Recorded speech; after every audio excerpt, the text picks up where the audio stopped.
Hi అండి. ఈరోజైతే మీకు ఈజీగా చికెన్ బిర్యానీ ఆర్ పులావ్ ఎలా తయారు చేసుకోవాలో చూపిస్తాను. చాలా అంటే చాలా ఈజీ అండి. టేస్ట్ కూడా చాలా బాగుంటుంది. ఇంకా పొడి పొడిలాడుతూ చికెన్ కూడా చాలా సాఫ్ట్గా ఉంటుంది. ఎలా తయారు చేయాలో వీడియోలో చూపిస్తా. ఇప్పుడైతే చూపిస్తున్న మసాలా మొత్తం దాల్చిన చెక్క అన్నీ కలిపేసి గ్రైండింగ్ చేసుకొని మసాలా పేస్ట్ అయితే రెడీ చేసుకోవాలి.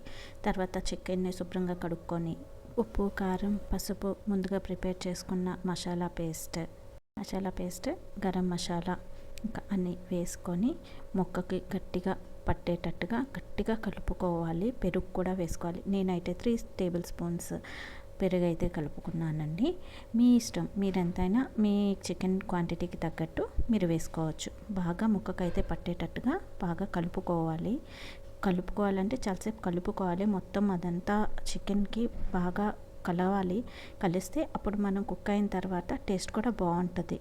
అయితే ఇప్పుడైతే చూపిస్తున్నట్టు హోల్ గరం మసాలా అంతా తపాల్లో వేసుకొని ఫ్రై చేసుకోవాలి. ఉల్లిపాయలు, పచ్చిమిర్చి కూడా వేసుకొని గోల్డెన్ బ్రౌన్ వచ్చిందాక ఫ్రై చేసుకోవాలి.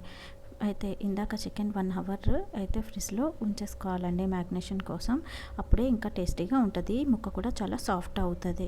చూసారు కదా, ఉల్లిపాయలు అవి వేసేసుకున్నాము. ఇది ఫ్రై అయిన తర్వాత ముందుగా ప్రిపేర్ చేసిన పేస్ట్ కూడా ఒక 1 స్పూన్ అయితే వేసుకున్నాము. ఎందుకంటే చికెన్లో కూడా 1 స్పూన్ వేసుకున్నాం కాబట్టి ఇంకా వేసుకుంటే ఘాట్ ఎక్కువైపోతుంది. కాబట్టి మనం 1 స్పూన్ అయితే సరిపోతుంది. అది అయిన తర్వాత టమాటా వేసుకోవాలి.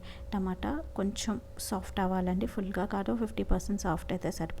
అప్పటి వరకు కొంచెం ఫ్రై చేసుకుని దాని తర్వాత మనం ముందుగా ప్రిపేర్ చేసుకున్నాం కానీ 1 అవర్ ఫ్రిడ్జ్లో పెట్టుకున్నాం మ్యాగ్నేట్ చేసిన ఆ చికెన్ అయితే వేసేసుకోవాలి. వేసుకొని బాగా కలిపి నూనె పైకి తేలేంత వరకు ఫ్రై చేసుకోవాలి.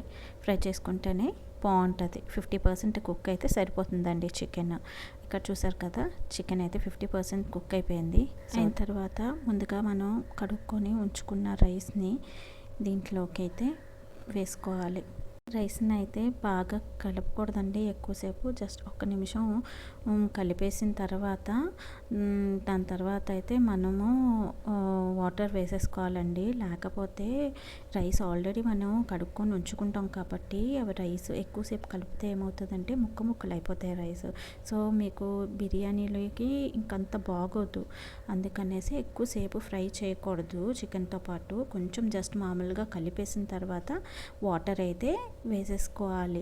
దానికైతే క్వాంటిటీ నేనైతే ఇక్కడైతే వాటర్ అయితే వేసేసుకున్నాను.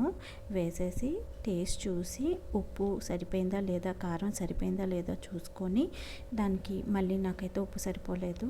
సో కొంచెం ఉప్పు అయితే వేసుకొని మూత అయితే పెట్టేసుకుంటాను. 10 మినిట్స్ ఒక హై ఫ్లేమ్ మీద పెట్టుకొని దాని తర్వాత 10 మినిట్స్ స్లోలో పెట్టుకుంటే మన బిర్యానీ అయితే రెడీ అయిపోతుందండి. అలియాస్ పులావ్ అయితే రెడీ అయిపోతుంది. సో రెడీ అయిన తర్వాత మనం దాని మీద కొత్తిమీర, పుదీనా వేసుకొని మళ్ళీ మూత పెట్టేసుకొని ఒక 5 మినిట్స్ కానీ 15 మినిట్స్ వెయిట్ చేసిన తర్వాత మొత్తం ఆవిరంతా పోయిన తర్వాత మనం కలుపుకొని దాని తర్వాత మనం సర్వ్ చేసుకోవచ్చండి.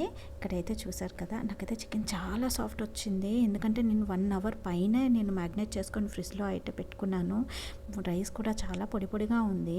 ఇప్పుడు వీడియోలో చూస్తున్నారు కదా, చికెన్ అయితే చాలా సాఫ్ట్ ఉందండి. మామూలుగా అయితే చికెన్ బిర్యానీ ఎప్పుడు చేసినప్పుడు అది కొంచెం హార్డ్ అనిపిస్తుంది, కానీ మ్యాగ్నేట్ చేసి మీరు కానీ చికెన్ పులావ్ రెడీ చేసుకుంటే అయితే చికెన్ అయితే చాలా సాఫ్ట్ వస్తుంది. మా ఇంట్లో అయితే చాలా ఇష్టపడ్డారు నేను చేసిన పులావ్ని.